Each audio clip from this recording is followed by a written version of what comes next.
on digital radio, on the app, on your smart speaker, on Twitter, YouTube, Twitch.tv, and Facebook. The Sportscast. Expect the unexpected. The Jersey Boys Sports Talk presented by The Sportscast. The Jersey Boys Sports Talk with Victor Arocho and Byron Jones. And here's your host, Victor Arocho. Yo, let's get ready to rumble live out of Miami, Fort Lauderdale, and I think Lancaster, Pennsylvania, with Mr. Jones traveling all around. Welcome to the Jersey Boys Sports Talk, hosted by Mr. Byron Jones and Victor Arocho, brought to you by The Sportscast. Today is September 19th, 2024. If you haven't yet, please subscribe to The Sportscast on all our channels, YouTube, X, Spotify, iTunes, and you can hear us on any podcasting system that you have, Apple, Stitcher, Spotify. Please leave us a review, like us, hit the notification. It'll help us out tremendously. We are streaming live every week, Thursday at 8 p.m. on Facebook and on YouTube. And let's get ready to rumble. Mr. Byron Jones, how are you? What part of the world are you, Mr. World Traveler, are you at today? God, you got the lie. I want to grow up and be Mr. Byron Jones. Happy birthday, Sonia, to my girl, Sonia Jones, Byron's sister. Happy birthday. No. Wrong sister, Vonda. Vonda. Shoot, birthday. I knew it was Vonda. I had her. I got to send her happy birthday. Miss Vonda Jones. I didn't mess it up. It's still Jones. It's her sister. My girl, my fellow alumni, my classmate, Vonda Jones, military veteran, just all around sweetheart. The better half of Mr. Byron Jones, and the great Jones family. Happy birthday, Vonda. Love you. What's up, Byron? There you go. I'm in Bethany Beach, Delaware. I decided, to go someplace. I've been here like years ago. Bethany Beach. Pretty nice. There's a beach in Delaware? Yeah, there's a whole bunch of beaches up and down the East Coast. Yeah, you got Dewey Beach, Rehoboth Beach, where President Biden has a home. You got Bethany Beach. Yeah, it's a lot of Ocean City, Maryland is right like 5 miles from here. So isn't the Blue Hens in Delaware? Isn't it Blue Hens in Delaware? Isn't that where Coach Davis went? Wilmington. So I always think Delaware is. I keep forgetting because I always think it's more inland. You know what I mean? Because of where those schools are. So how is it? I've never been to a beach in Delaware. Was it Newark? What colors? What colors the sand? Like tan, the beaches up, the typical beach up here. It's not real big. It's long. It goes as far as you can see the beach. It's pretty clean. They had a big motorcycle rally thingy in Ocean City around here. I mean, thousands of motorcycles. It was pretty nice, and I got my favorite to eat, which is some lump crab cakes. Oh, man, that sounds so good. Oh, it was delicious. You got the life, man. Can you adopt me, man, so I can go travel with you with your 19 million? No, you look, you kind of, huh? You got, you look expensive. I can't. Hold on a second. Let me get rid of this backdrop. I don't like this backdrop. Let's go none. There we go. We're live on my clubhouse. All right, hold on. Let's bring to the show one of our favorite co-hosts, Mr. Papa Paul from the WCFL Dolphin Talk Show. He's bringing a world of knowledge. Let's bring him to the stage. Papa Paul, welcome to the show. Thank you. I don't know about a world of knowledge, but I got a world of something. Hey, I like it. You got all cleaned up now. You got the beard, all the other stuff. You got a hot date or something? What's going on? No. Unfortunately, I had a bit of, I can't even think of it, shingles on my face and stuff. And it was all in my goatee area and stuff. Okay. All right. Well, you look good. You look good, Papa Paul. Welcome to the show. We got a lot to talk about, and let's get right into some of the fun. Let's talk about the sad part about it is I love football back. but that's the happy part about it. The sad part about it is I got to start off with the Giants like we normally do, and that's not always fun. So, Mr. Jones, the Giants, okay? If we would have had a kicker, will we have won this game? Probably, or found a different way to lose the game. Yeah, we should have won if we had a kicker.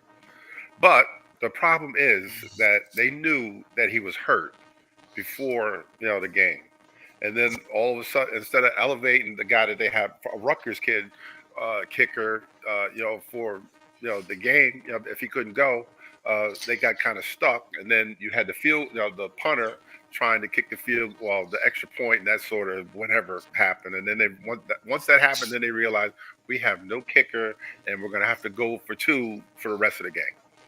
So that's a personnel problem, because they did have only 52 bodies were active, but they still had one spot, so they could have brought that kid on, just in case it happened. But I guess they chose not to. We were talking about this last night. I was fortunate to be a guest on the WCFL Dolphin Papa Paul show, and me and Byron, I think we're on the same page on this. I'm blaming the organization, right? Now, Papa Paul, you remember that conversation we had last night. Think about it. We're terrible on offense. Daniel Jones is just miserable right now. How can you not protect yourself as an organization to have a kicker to at least get 3 points if you need it? Because we need to get points any way we have. So I mean, honestly, they could have got the kid who was sitting outside of Miami Dolphin Stadium for the whole training camp and all, trying to get a tryout. They could have brought him on. That's.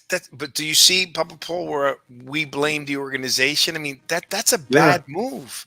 I mean, how do you go with you're having a tough time scoring?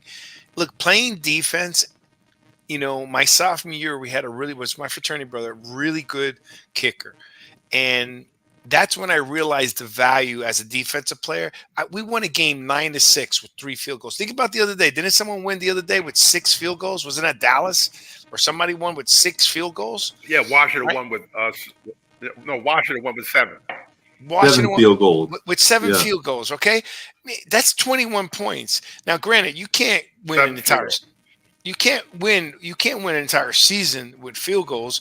But man, when you're a lousy team, how do you not at least protect yourself to have a kicker to score 3 points? Yeah. And to me, that's an organizational problem, not just a GM problem. It's definitely not Dable's fault. But that's Shane, and that's the organization. What do you think about that, Papa Paul? Yeah, but Dable is the head coach. That's his problem too. Okay. It's all of the above problems. I mean, any one of them could have said, we need to get a kicker in and get him in now. I don't care who it is. We need to have someone who can kick. Exactly. And it was 21-18. And you're talking about a conference that right now everybody's 1-1. Okay, except for the Giants that are 0-2. So, again, it's up for grabs. And then we'll talk about Philly. I mean, at least our quarterback is still healthy, so we got somewhat of a chance. But it's still miserable right now. It seems like the entire NFC East is going back to the way they were 4 years ago. Remember, Byron, when the entire NFC East was terrible? Yeah, I'm sorry. So look at some numbers here, right? They're terrible. So you got the this was a 3-point game. Like on paper, do you know that Washington had the ball for 37 minutes compared to 22? They had the ball for an entire quarter and still only won by 3 points. So one kick away, we're winning this game. I mean, I don't know what. That tells you how bad the Giants are. It tells you how bad everything is. I mean, to have the ball for an entire quarter and still lose by 3 points. I mean, we had one fumble lost. We only punted. Look, there was barely any punting in this game. There was 2 punts in the entire game. Right? We got to the quarterback 5 times. We got 5 sacks. Okay, third down efficiency, first. I mean, it just doesn't make sense. The yards, the 425 yards compared to 304, that gives you at least a yards in a minute. I mean, that's telling you that Washington's not that good either. But anyhow, that was just a terrible game. And what's happening over there up in the New Jersey, Pennsylvania? Whose head are they wringing now? Because they can't blame Daniel Jones for this loss. Nah, the new thing on my little thing on that Arch Manning is not coming to the Giants. That's the biggest thing going on up here. Oh my God. They sit there, instead of realize let the kid play, where he's at in Texas. That's we're gonna tank till 26 so we can get Arch Manning.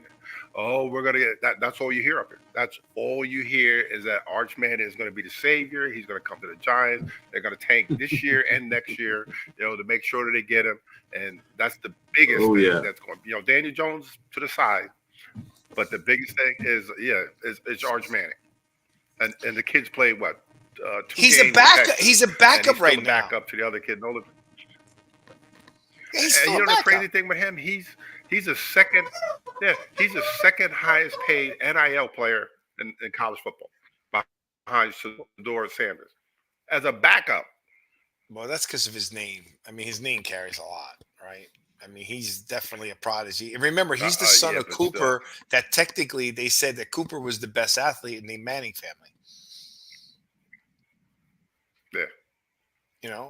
So but come on, man, let the kid play. At Texas.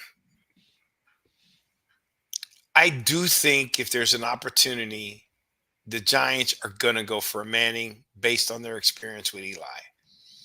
Right. And I think the Mannings like the Giants organization. It just is what it is. Right. But that's not going to happen until 3 years. And what's your problem? What's your problem with Archie Manning coming to the Giants, though? Well, what's the issue? What's wrong with that? I don't have a problem. I don't have a problem with him coming, but people need to be realistic. The kid, just started at Texas. He's just getting his feet wet at Texas. He's not eligible for the draft until 26, which is the year after. And basically, if you look at both his uncles, Peyton and Eli, they both stayed in school for 4 years. They didn't come out early. And then when Peyton could have came out the year before, because Parcells with the Jets and all this other stuff, and he could have came out, but he decided to go back for his senior year to Tennessee. And Eli was, playing 4 years down in Mississippi. So what makes people think so sure, that this kid is going to come out? Oh, well, he's coming out 26. He can stay another year. If he doesn't like where he's standing on there, he can stay where he is.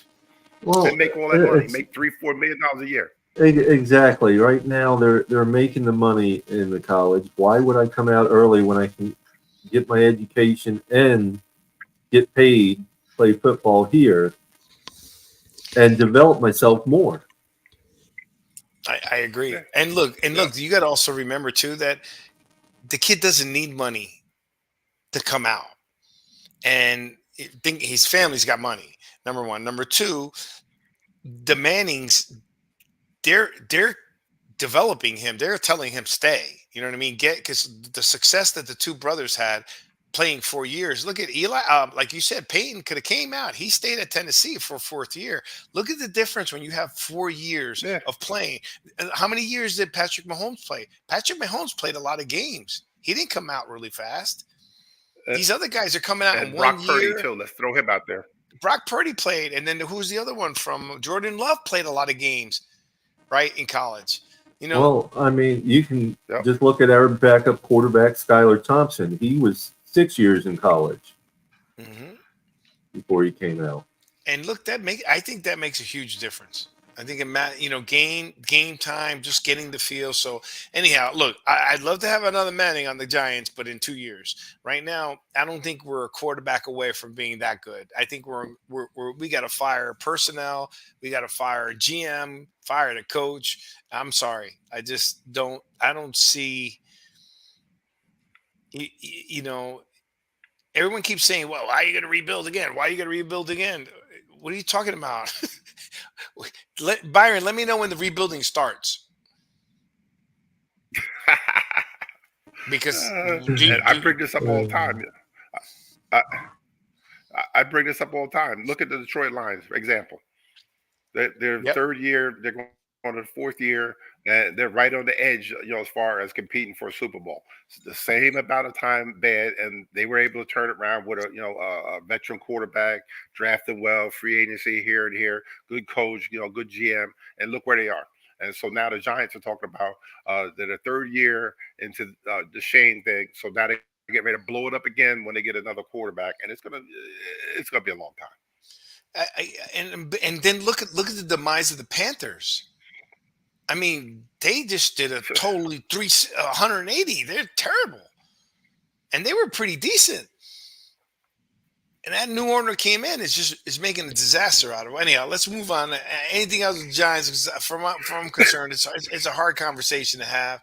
At least we were, decently competitive, and Daniel Jones didn't blow the game.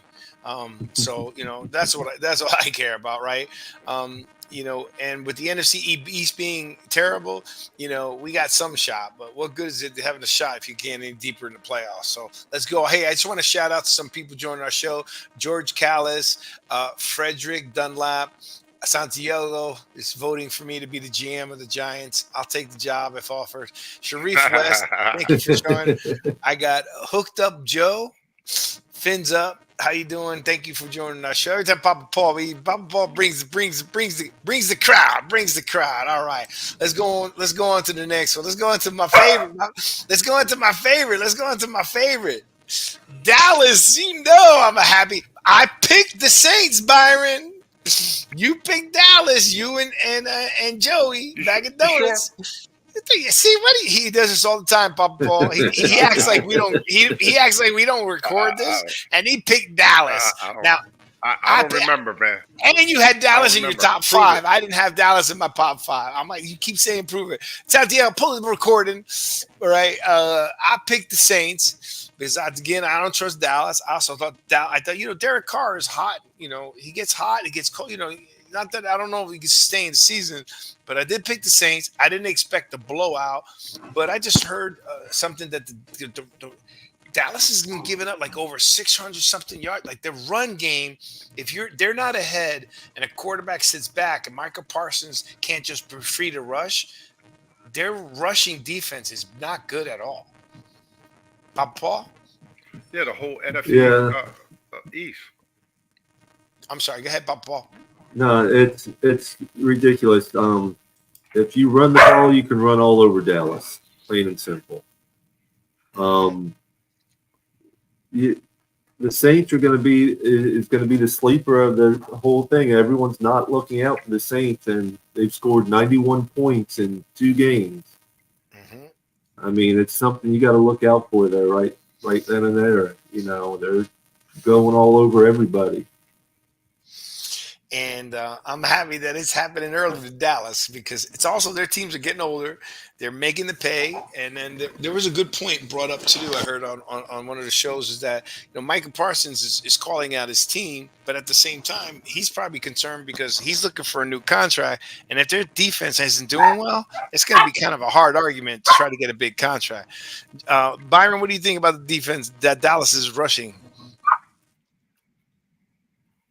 Yeah, but when you look at it, all 4 teams at NFC East are terrible at run defense.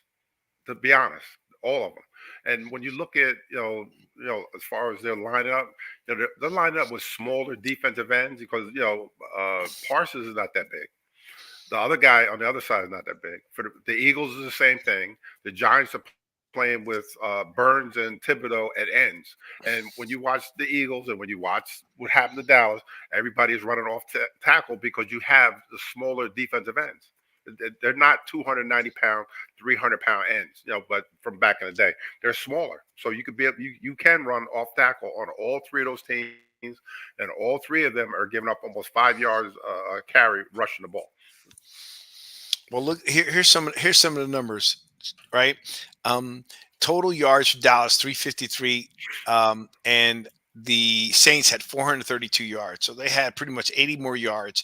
Yet the time for possession was like maybe a minute difference. So they had close to 100 yards more. Passing yards, Dallas had 285, respectable. Saints had 242. Rushing yards, Dallas had 68. The Saints had 190. They're averaging 7.7 yards per play. That's a lot. That's a Yep. lot of yards. That's a nice balance. That's a lot of rushing yards, right? And then they, they had 2 interceptions that were given up, and they allowed 3 sacks. So, Dallas has got some problems. Byron? Yeah, they're not Dallas what they used to be. They can't run the ball because they brought back Zeke. Blast from the pass. I think didn't they sign Dalvin Cook? Did he play? Uh, they signed him to be the guy, but he just got there maybe a couple weeks ago. So maybe things will change. It's not the same offensive line that they've had for decades. So they're just different right now. Maybe they'll change during the course of the season, but right now they defensively they're an offensive line with They have CD Lamb and that's it. We have a crazy Dolphin fan. He agrees with you. Arch Manning's not coming out. DJ Mac Kubiak has that offense clicking with the Saints. So hello, DJ Mac. Everyone's shouting out to you. What was I going to say to you? Hey, look, it's still early in the season, but at least we're not getting all the fluff on Dallas early. You know how Dallas does all well in the beginning of the season. Everyone's talking about it. Now hopefully everything comes to fruition of it's real, and it is what it is. But I think they got some problems in Dallas. And then when Micah Parsons is calling out his own teammates, there's definitely an issue there. All righty, let's move along. How about turning on the switch, Byron? Where's Eric? Where we at? He's a little busy right now with the little kids. All right, so tell me what was his comments on the loss. I know why. They gotta wait. We gotta wait till the 5th season, right? 5th week. That's what he told us. Yeah, come on, man. We go through this all the time. He's got to turn the switch. Turn the switch. Saquon, love the guy. I'm still a hater. He did drop that pass, and we've seen that 1,000 times. When he played with the Giants. Not hating on the guy, but yes, you are. He has good hands, but every now and then, he does drop the pass. Or I'm not gloating the way I want to gloat, but but. When he was running the ball, he was getting probably about 7 or 8 yards of carry. I don't know why they didn't just ride him the whole game. They were getting a lot of yards with him running the ball. But for some reason, Kellen Moore became Kellen Moore and wanted to throw the ball. They figured out the secret that without A.J. Brown, Jalen Hurts is a different quarterback. And if you rush him to the right side and you make him run to the left to throw the ball, he's not as effective. Okay. Right. He seems to be more effective to the left. Papa Paul? I'm not familiar with it, so I can't really say. All right, no worries. So let me give you some stats, right? And he's right about, look, Byron, for the last couple of years, though, we keep talking about Kellen Moore? No. Well, who's the offensive coordinator again, yep. Byron? I lost Kellen Moore, right? Kellen Moore. Yes, Kellen Moore. Okay. We keep talking about him as if he's some guy and he has a balanced attack. He's going to run the ball. He's going to have an even thing. I'm telling you, I think that guy, when things go one way, he diverts to the pass right off the bat. I mean, look at these numbers. You're exactly right. Saquon had 22 carries for 95 yards. So he almost had a second game with another 100 yards. He averaged 4.3 yards a carry. Okay, I don't know about you, but math is pretty easy. 4.3, first down, right? Second down and 6. Third down and 2. Put brotherly love, push, cush, right? What am I missing there? How do you not keep feeding 22 carries? He should have had the ball for 30 carries. Okay, and then he goes to having Jalen Hurts run the ball. But I think there's a problem between Jalen Hurts and coaching. I think Jalen Hurts changes it up. It may not be Kellen Moore, because remember last year we found out that Jalen Hurts was changing the plays that were being called in. I still think there's a problem in Philly. I think there's a problem in the locker room, right? Look at this. The time of possession here. Let me go to here. I mean, Saquon had it. Do you agree? 22 yards, 95 yards rushing is a pretty decent game. Averaging 4.2 a carry. Yep. Okay.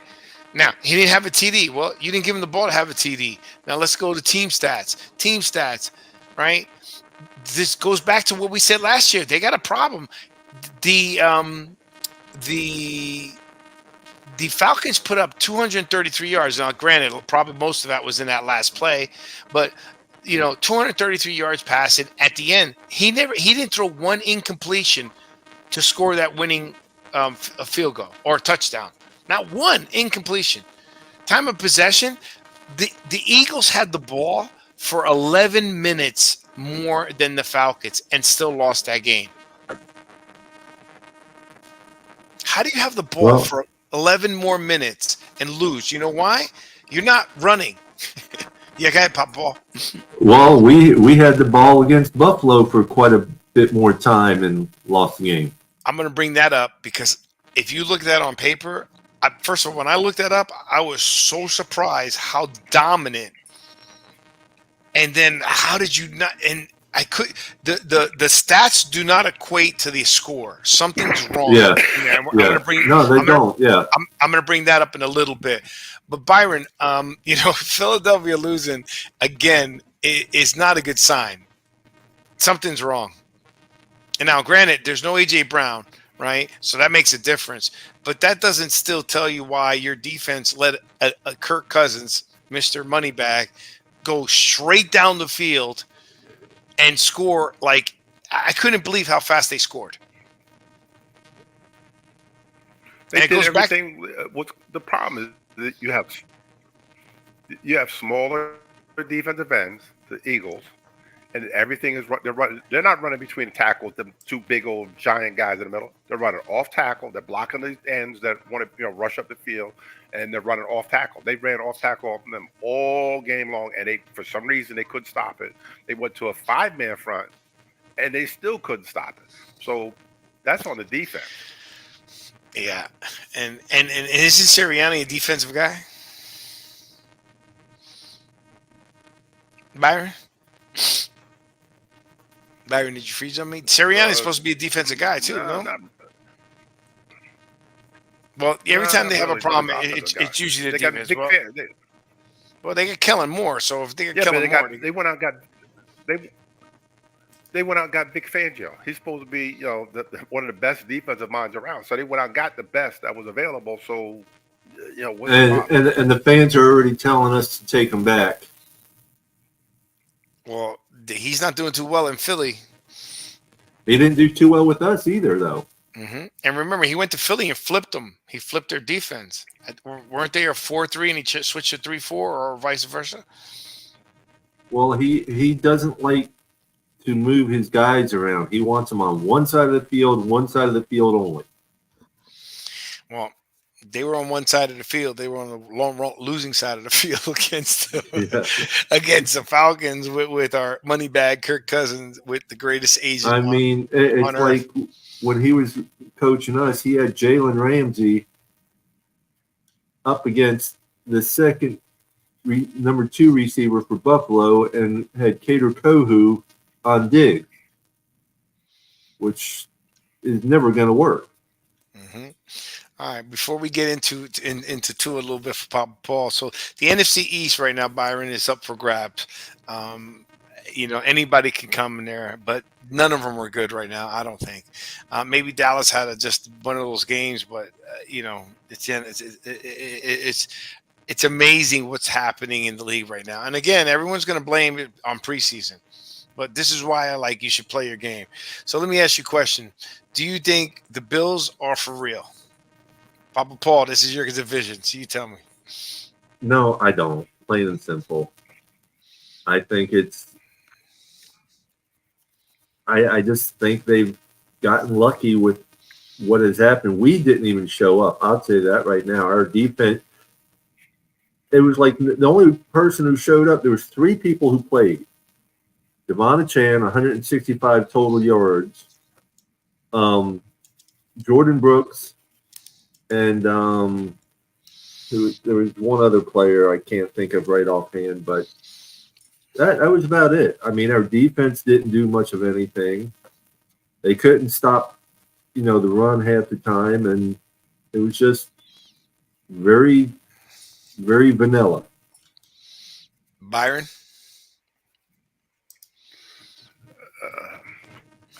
The one factor you got to think about, who's the best quarterback probably in the AFC East? I'm going to go with Josh Allen. He's probably the best quarterback in the AFC East right now. But I'm better than Aaron Rodgers right now. And for some reason, this guy, he carries a team. I don't care, what they put around him or whatever, and he's making do with what he has. He had less than 140 yards. Mm-hmm. But he's still a guy.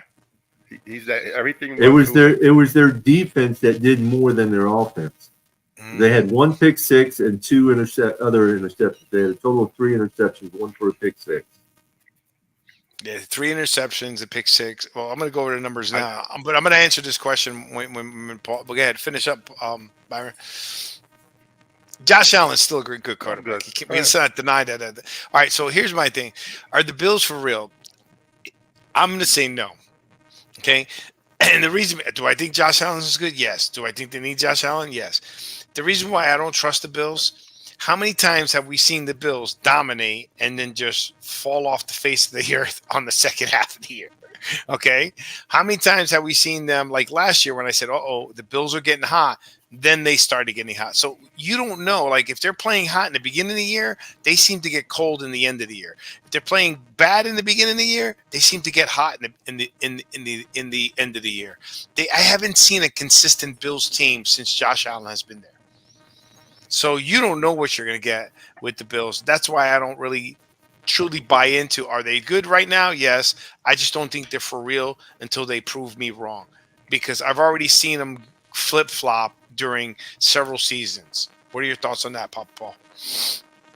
I agree. I mean, I'm just because I'm a Dolphins fan, I'm not a big fan of the Bills. I do appreciate what the Bills Mafia did for Tua and stuff, but they are very inconsistent, and Josh Allen's one of the biggest crybabies there is. Yeah, Byron, what do you think? I mean, you've seen him go hot and cold. I still like him as far as to be able to carry a team. He might throw 2 interceptions, but then he might get just 2 rushing shots, and that's just the kind of player he is. He's just a dynamic player, and he's going to make mistakes. And their defense, Buffalo's a lot better, than people give them credit for. But yeah, I like the Buffalo. I think they're for real. Okay, I think their defense is pretty good, but I think the Dolphins had a terrible offensive showing, so it kind of helped. Go ahead, Papa Paul. No, I was going to say, like last year, Josh Allen threw more interceptions than just about any other quarterback out there. Yeah, he's a gunslinger. He's like a Brett Favre. But when he gets flustered is when he starts throwing interceptions. Yep. And he gets sacked. He gets sacked 2 or 3 times, and then that's it for him. Well, remember last year he was running out of bounds and he still threw the ball and he threw right into an interception. There was no reason for him to throw that ball. I mean, he takes too many shots. DJ Mack made a good point. He goes, look, Allen didn't have to throw. The Dolphins weren't stopping Cook. Cook was running pretty strong, and he got Diggs. Diggs' toxic attitude in the locker room. There's no more in it. He may have a good point there. So Diggs may have been a factor of them constantly falling off. We don't know that yet. So if the Bills are for real, it'll be, maybe there's something that Diggs had. But look at these numbers. Like Byron, if I told you these numbers, you didn't watch the game and you didn't know the score, there's no way you would have thought that the Bills won by this much, and there's no way you would have thought the Bills won. The Dolphins had 351 total yards. That's a good game. Okay, they had 212 passing, 139. Now some of that 212 goes back to Papa Paul. What we're talking about is that there's too many big plays, right? And we got to get that ball in the end zone. But they had 351, 212 passing, 139 rushing. That's a pretty decent offensive game right there. They averaged 4.7 a game, a play. The Bills had 139 passing and only 108 yards rushing, right? First downs, Dolphins had 20, 13, right? Look at the time of possession, 36. They had the ball for 13 minutes more, but they weren't putting the ball in the end zone. I guess because I guess they had more plays because they kept turning it over. And like you said, the pick six kind of hurt you. They had 3 interceptions. They had 2 sacks allowed, right? And they ran 30 more plays than the Bills. Yeah. I mean, I don't. And the funny thing is, they only had 106 yards rushing. Chan alone had 96 yards rushing. By the way, that's the other thing I want to bring up. I like Chan. Why weren't we giving the ball more to that kid? He had more yards than he had 165 total yards. You should have kept giving the ball. Slow them down. Because I like him. He had 22. He had the same amount of. This is almost the same argument Byron made for Saquon. He literally, him and Saquon almost had the identical stats. 22 carries for 96 yards. I think Saquon had 22 carries for like 97 yards, right? They both averaged 4.4 and 4.3. If you're averaging 4.4 yards rushing, why wouldn't you keep feeding that guy the ball? Yeah. I mean, it's 3 plays, first down. 3 plays, first down. 3 plays, first down. Eating up the clock, right? Put the points on the board. What do you think is going through Daniel's mind, Byron? Run the ball, man.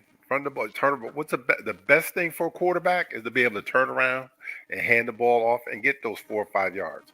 What's the best thing for a quarterback? To have that tight end to go across the middle and get tight ends, the necessary yards. But, yep. Well, we have not yet. We have not used the tight ends like we should. And Papa Paul, for the last couple of years since you've met me, what was my number one thing I keep talking about? Tight ends, I know. And, I mean, they have Jonnu Smith listed as a fullback, not as a tight end, along with Tanner Connor and one other person, all listed as fullbacks. Yeah, but I like that Chan guy. But again, it's like the same thing with the Eagles. I think these guys, it's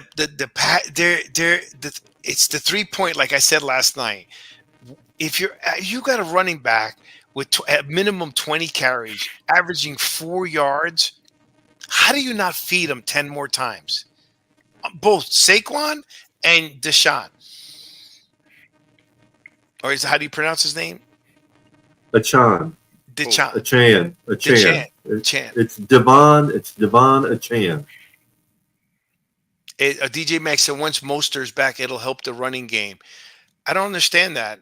If the Chan is averaging 4.4, yeah, I don't know. It doesn't make any sense. I would have continued giving him the ball to DeChan. I like him. He's pretty good. And Mostert's good, but Mostert didn't do anything in our first game. And he got hurt in the first game. That's why he didn't play this last game. Well, DJ Mack is saying he's too small to run between the tackles. Well, listen to me. If he's too small to run between the tackles, okay, he's averaging 4.4 yards a carry. I don't care where he's running, side, outside, inside. It's still 4.4. I don't know about you, but 3 times 4 is 12. How many yards you need for a first down? 10. Okay, 12 is greater than 10, no? Mm-hmm. Give him the ball. Yeah, but you got all these coaches that what do they all go by? They're running back by committee, where they want to get the touches with these other guys. That's part of the problem too. You don't get the guy like the workhorse, like a Derrick Henry. Keep feeding the ball. Now they got a guy that come in the pass block. They got a guy that goes off a passes. They got a guy that runs inside. They got a guy that runs outside, and it's all broken up. In the running back, that running back by committee thing. Yeah, but let's say you're right. Let's say it's running back by committee, and let's say collectively you have three running backs running. This is a question I'm asking to the panel. Your three running backs are averaging. Forget about one guy. Are averaging collectively 4.4 yards a carry. Why wouldn't you keep feeding the ball to the running backs? I agree.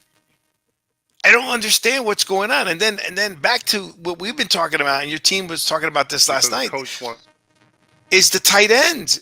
You need, tight ends. To me, a tight end is like a short run. You can get short yards. You can eat at the clock. It's positive, right? You can go give the running back 4, boom, a drop to the tight end. 4, a drop to the tight end. And then, like the Dolphins, you got two awesome receivers. If you line up to stop the run against the Dolphins, you got a problem. But if you're letting the other team know that you're going to pass, you got a problem. Yeah. Right. So I don't know if it's they're just the fanfare. They want the pizzazz.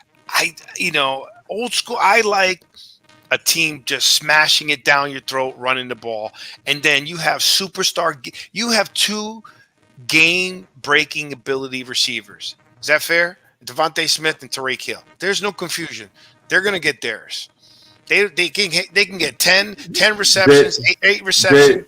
Yeah, It's Jalen Waddle. And Jalen Waddle. Tyreek Hill. I always forget that. Jalen Waddle. You have Jalen Waddle and you have Tyreek Hill. Those guys are game-breaking receivers, but they become way more powerful if that team has to line up to stop your run. No, I agree. And we have Mercer, we have a Chan, we have Jalen Wright from Tennessee, and we had Jeff Wilson Jr. Mm-hmm. And then one other thing is that I with the tight end play, right? You got to figure out how to factor that piece in, because all the top teams, we talked about that last night, all have good tight ends. Right? They all have tight ends, and they throw. And when you guys had tight ends, you weren't throwing the ball to them. No, I know, and I miss Gesicki very much. Oh man, I could not believe you let that guy go. He was one of my favorite players. And I'm not a Dolphin fan, but I like players. You know what I mean? Yeah, I like players, but Gesicki was a good player. I like tight ends, but I just think that he's up in the Bengals now. Yep, and he's going to get played because the Bengals will turn it around. The Bengals start off; they're like 1-8 in the first like 3 starts of their season, and still, I think they went like 1-6 or 1-4 or 1-5 and made it to the Super Bowl. So Bengals are somebody you got to worry about. All right, there was something I wanted to say though. I just was amazed with the time of possession and not putting up points. I didn't understand that part. You guys dominated that game on paper. All right, let's get to Tua. Byron, we talked about this last night. I know Papa Paul, you've been talking about this probably on multiple yourselves. Byron, what do you think? What are your thoughts on Tua? What do you think he should do? Obviously, it's his choice. What do you think?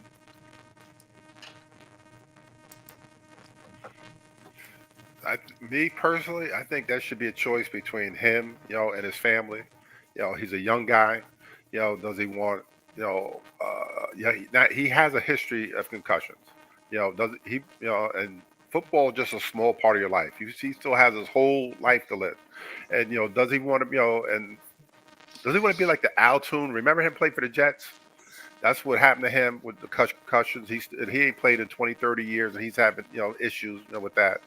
Wayne Corbett with the Jets, another guy that had to retire because of concussions, and that's a family problem, issues that that he should circle the wagon with his dad, his wife, and everybody, and make that decision for himself, because I'm sure they got like a life, like some kind of policy, that if he doesn't play again, that he's still going to get most of that money, that he did sign the big contract. But since he's had a history with the college, we don't know if it happened in high school, and then now the ones that he's had are kind of vicious, where he's stiffened up, where it looks bad, and me personally, I don't think he should go back out there. Because it's just the risk of it keep happening, and you don't know if the next time might be even worse than some of the ones that have happened to this guy. So you think he should retire, but obviously it's his decision. I agree with that. I mean, if he does retire, he'll still have made 124 million, which is a lot of money. Not if he retires on his own.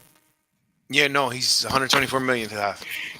No, it's not. It's in the contract that he only gets what he's already gotten as a signing bonus. He will not get the 124 million unless he is medically retired.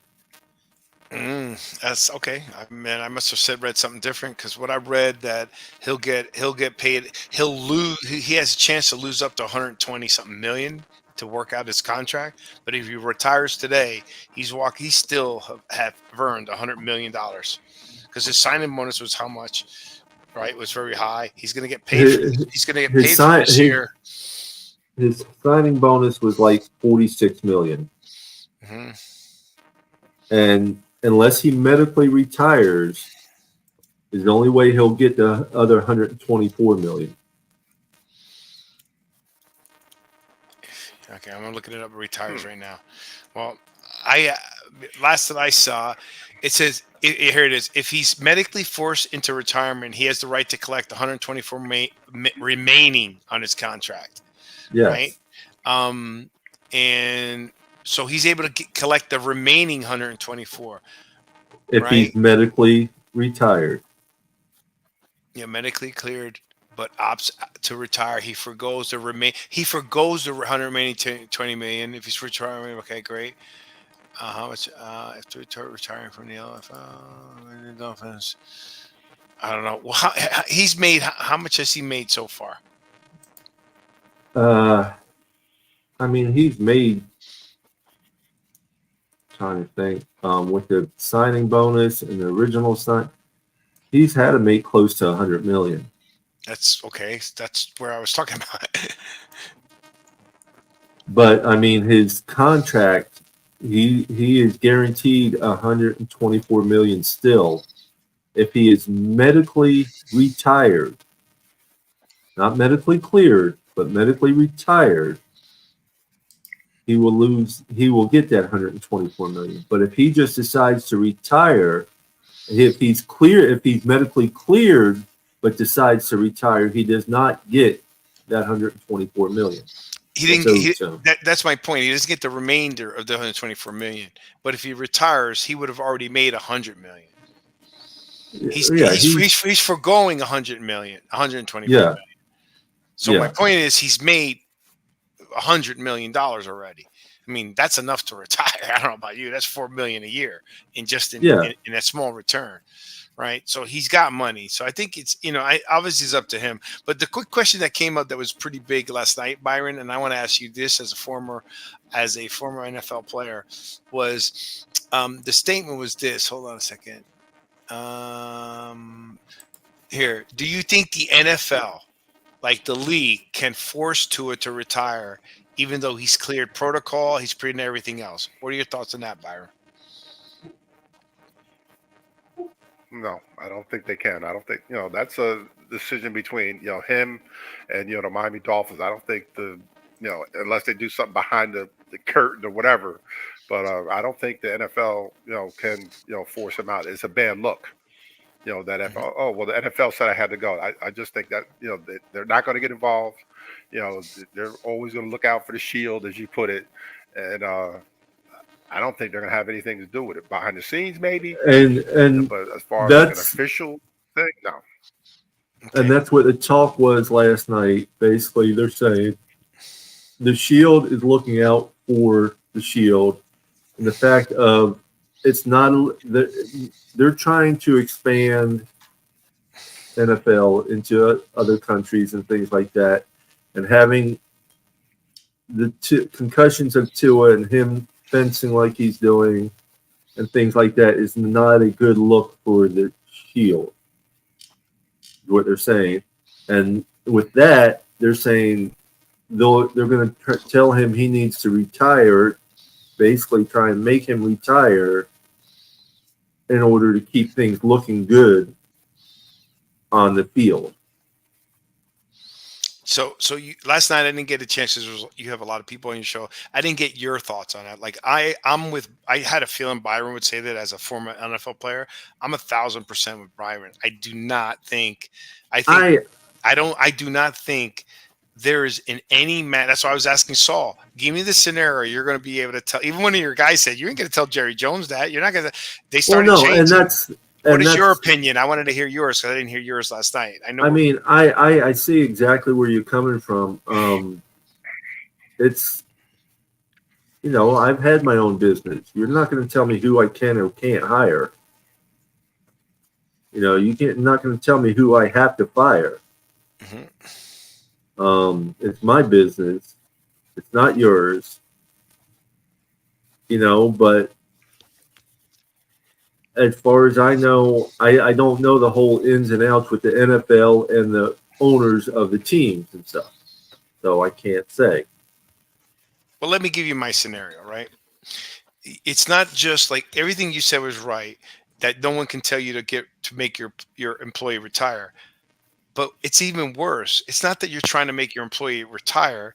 Your employee doesn't want to retire. So the situation was, okay, I'm saying to you, it's like insurance. I owned an insurance company, right? Where it's regulated by the Department of Insurance, right? If I pass all the protocols and all the security and all the risk assessments by the insurance company, they now can't come in and tell me that I have to make somebody retire, right? In the only way, like Byron said, the only way they would have been able to do that if they would have, it would have been scrupulous, but is if they would have made it where he didn't pass protocol. But think about it. Your NFL regulations and your rules are if you pass protocol, you pass medical, he gets a third opinion, the player continues wants to play, and the owner doesn't want him to retire. There's no way this organization is going to come in and say, you have to retire this player. No, right? And I agree with you on that. I mean, I see all that. I just don't know how much leverage the NFL has over the owners on anything. None. They have zero leverage. The owners stick together. So what'll happen is, imagine you have that. If that situation arises, you're going to open Pandora's box. You're going to put it where. Oh yeah, I just like you said last night. Where the owners, start getting along and saying, well, we want this one we don't want to pay this one this much money. We want him to be retired, so retire him. Mm-hmm. Having the shield, retire him. Right. And then if they retire him, Santiago Burr point, maybe the NFL says they'll pay them out. Well, you can't do that because now you're taking money from the owners. I'm just saying to you that from the NFL standpoint, the only way something could happen is if like Stephen Ross decides, okay, you want to play, but son, I love you and I don't want you hurt. Stephen Ross has got the right to tell Daniels, don't play him. Yeah. Well, I'll pay you, but I ain't going to play you.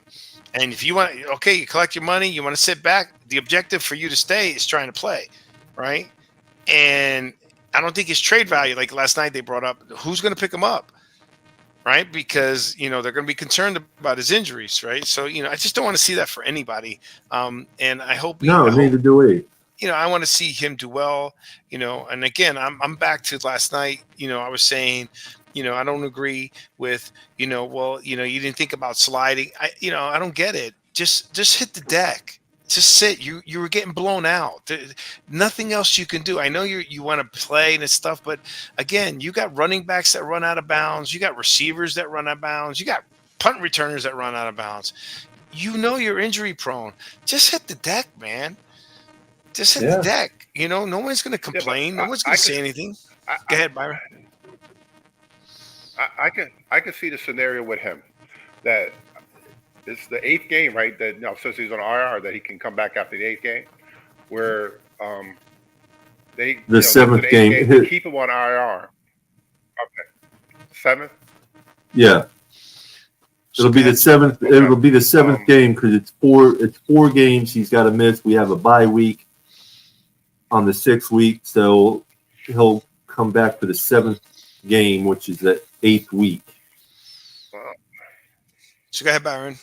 I I don't see him coming back. I see them putting him on IR. IR. He's not going to be ready at that time. Pay him out the rest of the year, and that going into next year, he failed a physical, whatever reason, and just they're done with him after the season. That's the kind of thing I can see them doing. Mm-hmm. And then Byron, we were making a comment. One of his guys on the show brought up a great point.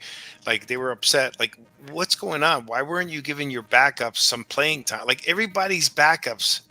We talked about this for the last couple of years. The backup quarterbacks have seemed to be able to step in and play. The Geno Smiths, the Brock Purdy's, we could just keep going on. I mean, you got what's his name, Flacco, coming off a Thanksgiving couch. I mean, you got guys that are coming in and ready to play. And then my point last night was, and I'm going to ask you this, Papa Paul, because you were there, and Byron. Don't you think it's even more important to have, even if let's say nothing happened to Tua, to make sure that your backup is getting some reps just in case? But more importantly is because your backup is right-handed and your starter is left-handed. That's a massive shift in one game plan, and it's also your receivers got to adjust to the spiral of the ball. Right? The ball spins a different way. So you got to start getting used to catching the ball one way. I mean, when Marino came in, some of the guys had a hard time catching his ball because he threw so hard. Right? What are your thoughts on that, Byron? Well, to address like Geno Smith and Flacco, both of them are veteran quarterbacks. They've been around the block a long time. So that's why they were able to step in in both places. With Cleveland with Flacco and with Seattle step in because they were veteran players and they they understood their role. And my job is to get the ball to the playmakers, and that's it. Then addressing Brock Purdy, Bill Parcells brought this up a long time ago. He'd rather have a quarterback. When he's evaluating quarterbacks, he wants a quarterback that played a long time. In college, 40 games or 45 or whatever amount that he played. And Brock Purdy, was that kind of guy. Skylar Thompson, I guess the backup for the Minnesota, but the Dolphins, reps are limited, as far as with the second string quarterback getting reps. During practice, most of the time he's going to be, the scout team guy, for, the defense. So, whatever is left over, make a little taste, and that's all he's going to get. So it's up to him, to be mentally prepared and, maybe pull, some of the receivers to the side and say, hey, hey, let me work on this. Let me work on that. That's up to them. That's what they're going to do as far as the second string guy. They got to get themselves prepared because they're not going to get many reps, during the course of practice. Well, don't you agree that adjusting from left-handed quarterback to right-handed quarterback, it's not as easy as just putting in the same handed quarterback in? Right, your game plan, everything's different. The way he hands the ball off is going to be different. The game plan is going to be it's just even the blocking is different. Now, the left tackle is more important than the right tackle. But, you're not going to flop those guys. They just got to be prepared for it, because that's why they're professional. Mm-hmm. All righty. And so let me ask you a question. Do you think, I was asking him before, Bryce Young, do you think he is the biggest first round bust?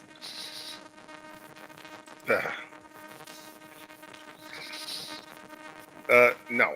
The kid was successful in high school. He's a national, champion at Alabama. And all of a sudden, he gets with the Carolina Panthers, who now have that reputation as the worst organization, in the NFL. Tepper, Tepper's a Jersey guy, but he's running that team, into the ground. You figure when they fired the first coach, 15 games into the season, fired him. This guy is, he's on thin ice already. Moving to Andy Dalton, this quick. The Bryce Young, okay, he's 5'10", 170 pounds. They knew. When they picked this guy, that that's his size, as it is what it is, and they just never set him up for success, with the Carolina Panthers, and hopefully, see the field, see it from a different lens, being on the sidelines, and hopefully, he can come back and play with them. But he was set up for failure for the beginning, and I don't think he's a bust. Papa Paul. No, I have to agree with that. He's got nothing to work with. Okay. He's, You know who my biggest bust is? Brian Leaf. Brian Leaf had everything. He was big. He was perfect Not prototypical quarterback, and he was the biggest bust, I believe, that in first round as a first rounder. Who do you think, Byron? Jamarcus Russell for the Raiders was worse. Oh, that was from LSU, right? Jamarcus Russell, Oakland He was Raiders. wasn't he from LSU?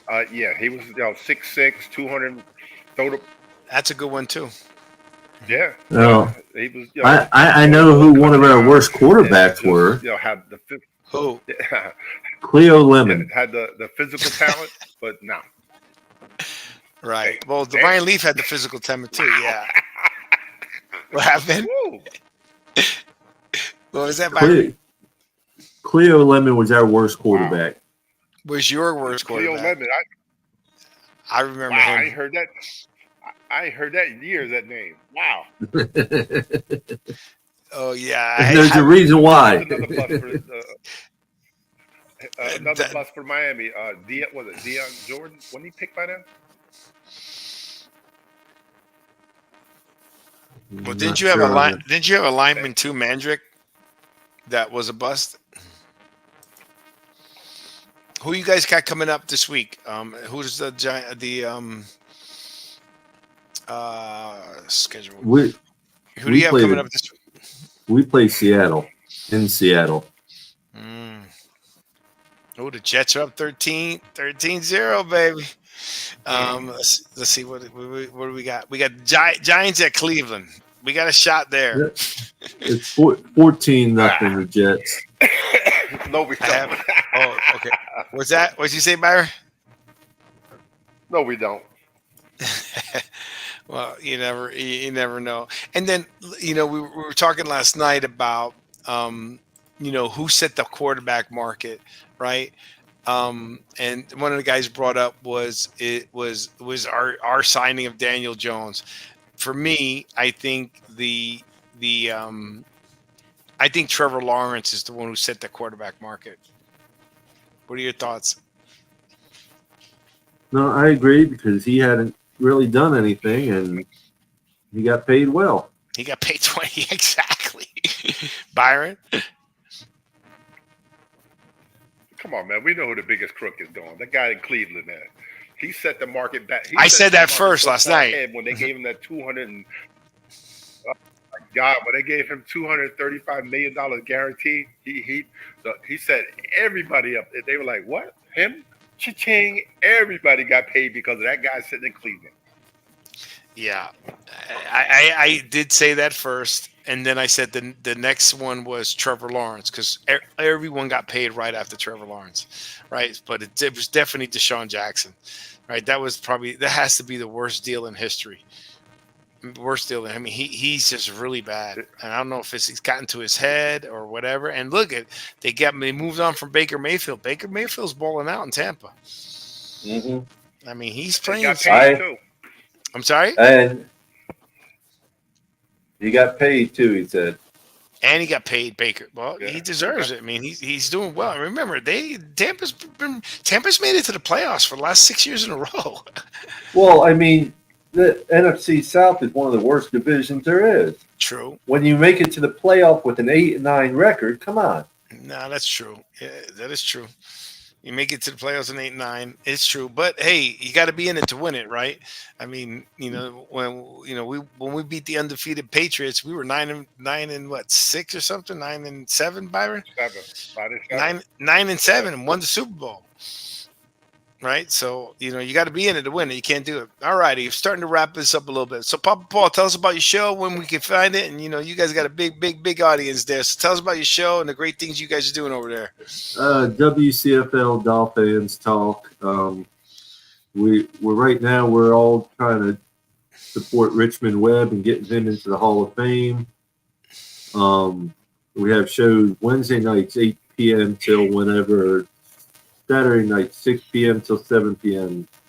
Sunday mornings at home games, we're live at tailgating 9 a.m. till 10 a.m. and Monday afternoons 5 p.m. to 6 p.m. Oh, so you do a live show at the tailgate? Yeah. Oh, I'm definitely getting a ticket. Yep. I'm definitely gonna get a ticket just to go and spend some time with you guys. That sounds good. Well, Papa Paul, it's always a pleasure having you on our show. I appreciate you having me on your show. And I think there's a lot of stuff to talk about. Really like to see you guys do something. Look, I will be saddened for the Dolphins if you guys can't make some decent turnaround, because you have good players. It's not like I'm not counting us out yet. I don't think I wouldn't either.